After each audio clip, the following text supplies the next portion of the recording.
Hello, my sweet bumblebees. I'm Gigi Ma Mel, and this is Living at Gigi Ma Style. This video is a premiere of a collaboration between me and my husband, Gigi Pa Tim. This collaboration has been a long time coming, guys. My husband is extremely shy, but he is an amazing storyteller and an amazing writer. He is published in a few different books for poetry. I can't tell you which ones because I don't remember, but I will find out and let you know. He has written several stories, and they are amazing. But it took me a while to convince him to share them online here on my channel. And how I did that was, well, he didn't want to read them himself. Like I said, he's shy. And because I am a Dolly channel, we decided to let Yob read them. If you don't know who Yob is, he is a little troll baby that I made years ago. And he is one of my husband's favorites. And the reason he's one of my husband's favorites is because Yob has my husband's hair. No joke. Now, please show my husband the same respect and love that you show me. And I hope you guys enjoy the first chapter of his story, Return of the Exiles.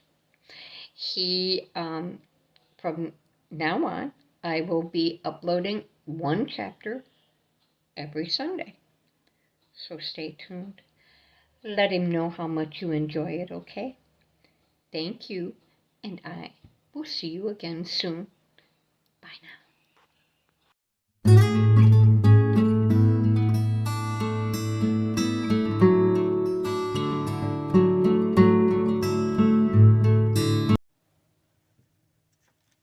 Disclaimer. This story is a continuation of the stories told by Kurt Reimert in 1981 through 1982.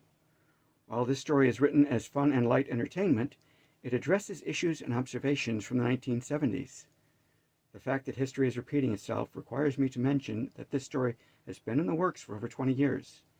Any similarities between the issues from the 1970s and now is purely coincidental.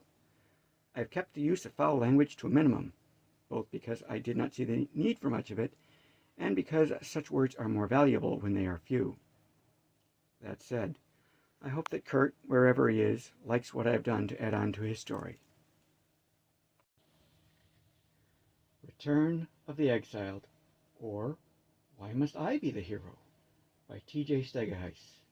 Read by Yob. Dedicated to Kurt Reimert, whose stories inspired this work. Requiescat in pace. Chapter 1. Wendy. Desperate Departure. She moved in to counter her opponent's cut with a quick parry and drew the point around toward his abdomen. The big man shifted his stance, and Wendy's blade went wide, although his slice also missed. She ducked his return and came up with a thrust. It was a bold move, but a foolish one. George merely stepped around and pushed her off balance. When she spun around to face him again, his blade was ready and touched her at the base of her throat. That finished it. It was over. George suddenly smiled and lowered his sword. "See what happens when you get tired?" he said. "Never let the fight go on for more than a few minutes, or you start to lose your edge." "It doesn't seem to bother you," said Wendy returned, wiping the sweat from her brow. "And you had to bring down the cows already this morning." George's smile disappeared. "I've had more practice," he said. "My moves are automatic, while you must focus on yours." Wendy regretted having made George think about his past. It always made him somber and quiet. Whenever he had learned the sword and knife, he was not happy about it. George was romancing a shepherd's daughter named Rhoda, a friend of Wendy's. Indeed, it was Rhoda that had talked George into training Wendy. She looked at his sword a moment. He had made her practice with his sword to build up her arms. How her arm had ached! The sword he found for her was half the weight, although both swords were about the same length. Now swinging the sword was little effort, but she still tired long before George. "We should go," he said. "Rhoda will be waiting by the tree, and your folks will be missing you soon." He sheathed his sword and rolled it up in a blanket. As a cowherd, he usually carried a blanket roll and staff. Only Rhoda and Wendy knew that the blanket often hid a sword, and the staff was perfectly capable of killing if need be. George had many secrets. Wendy went over to the rock slide-covered hollow that was her hiding place for her few treasures. Her sword, tinderbox, a length of rope, a sling, a knapsack with a few other useful items, and a water skin, all wrapped up in a cowskin that Wendy had smuggled away before the lot had been counted. George said that he had a proper cloak and boots to trade for that cowskin, it being too heavy to travel with. Wendy passed quietly back to the farmyard by out-of-the-way routes. On reaching the barn, she tugged on a bit of rope, and a pile of hay that she had placed there the previous night tumbled right down into the cow's manger. She reached a basket down off a high shelf, already filled with grain for the chickens, and with a few quick flings the barnyard was full of noisy, happy fowl and their young. 2 little mice flew out with the corn and attracted Fromp the cat. With the same basket, she collected the eggs and strolled over to the well and the buckets that she had filled when she came out that morning. A few other such arrangements and an hour's worth of chores had been done in a trice. Wendy strolled into the house as her mother was preparing breakfast. Wendy put a water bucket on the bench and gave her mother the eggs. Then she started setting the table for breakfast. Wendy's father came into the room, flashed her a smile, and set his crutch aside, took his seat at the table. Robert also came in and smiled at her. Wendy suppressed the urge to scream at him. Instead, she set places for them all. Since her father's fall, Robert, Wendy's eldest brother, was now running the farm, and he felt that it was his place to find Wendy a suitable husband. By suitable, he meant suitable to his ambitions, men tied to larger, well-established farms that would help support his farm in return for a young bride. All the men that had come to interview as potential grooms were older, ugly, and mostly fat. Robert did not care. He now saw her as chattel to be traded to improve his position. Most of the local farm families were run this way. This was why Wendy was so eager to learn the sword and other fighting skills. She had no intention of being there when Robert gave her away. She was stubborn and willful and intelligent, and damn it, she had her own plans that did not include being married to some smelly oaf so Robert could be more important and successful. But if she told Robert that, she wouldn't be allowed the opportunity to leave. Her mother had told her of other girls who tried to avoid an arranged marriage, and their families had locked them into a room until the ceremony, and then forced them to go through with it. Then they were legally their husband's property, and if they tried to leave, he had the right to use force to make her stay. Wendy would not make that mistake. She knew her brother and felt that she could tell when he had chosen the man, and that was when she would leave. She might travel to Riston City, or maybe even Ty out on the coast. Wendy saw herself as a sea captain or a trader between Tror, Tuden, and Shursa. At least she could join some military border guard. She was not meant to be a farmer's wife, dirty and neglected and empty. Her mother served up breakfast of eggs, sausage, and apple porridge. Cradley, the farmhand, showed up as she was serving, took his place, and sat down. The other farmhands had their own cottages and did not eat with the family. Robert was served first, as he was now head of the farm. Father came second, Cradley third, Mother fourth, and Wendy last. Oliver, her other brother, would have been in there someplace, but he had gone off to join the Falcon Legion at Green Creek Station. How Wendy envied him. She had asked if she could join. There were a few women in the Legion. All the men had laughed at her. A woman's place is with her husband, the men had said. They just could not conceive that she would be anything other than a farmer's wife. So Wendy bit back her anger and played the part of a submissive farm girl while she gathered supplies and trained to fight. Then one day she encountered Cradley on her way back from training. He grinned at her and cackled. "I saw you out to meet your little lover boy, miss. Tomorrow it will be me and not him that you will see." "What nonsense is this?" Wendy asked. "No nonsense to it." Cradley snapped with a scowl. "If I says to Robert that I saw you going out to meet a boy in the cow field, he will have you beaten as a war. So tomorrow it'll be me you will see up in the woods up on Pinder Hill, and we will have some fun." "I have not been seeing a boy, and I don't have a lover, Cradley. You're crazy, and you know it," she shot back. "Don't you lie to me, missy," said Cradley. "You went out to the cow field, and we both know there ain't no other reason you would do that. Besides, Robert knows that you don't like the suitors he has in mind for you. He could put it together for himself if I tell him what I know." Wendy was horrified and disgusted, but Robert would believe this story if she could not prove otherwise. She hated to have the decision forced on her like this, but it was time to go.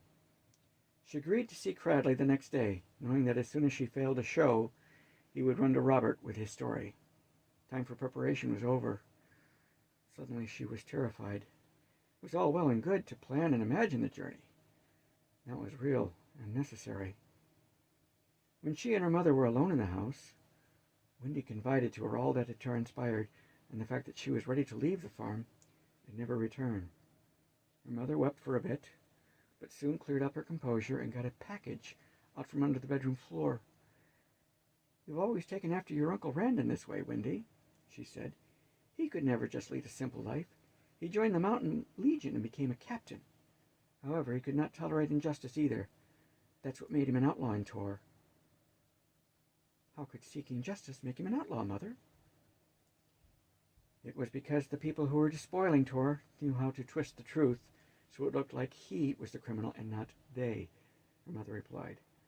"I have the proof right here," and she opened the package to show Wendy a sheaf of papers. Thanks to her mother's tutoring, Wendy could read, a rare talent out in farm country and almost unheard of in farm girls. She read testimonies from people who were there, how General Thalen was detained in the streets at the very time he was supposed to have murdered King Leopold, how the Falcon Legion men who were in the castle had been reassigned to keep them from telling the truth, and how General Napier had persuaded his troops to demand that he be made the new king. Then she read how a band of loyal supporters had helped Prince Frederick escape to Luffa, where he had relatives that sheltered him, and he was living there still. "But this would change history," she said. "Yes," said her mother.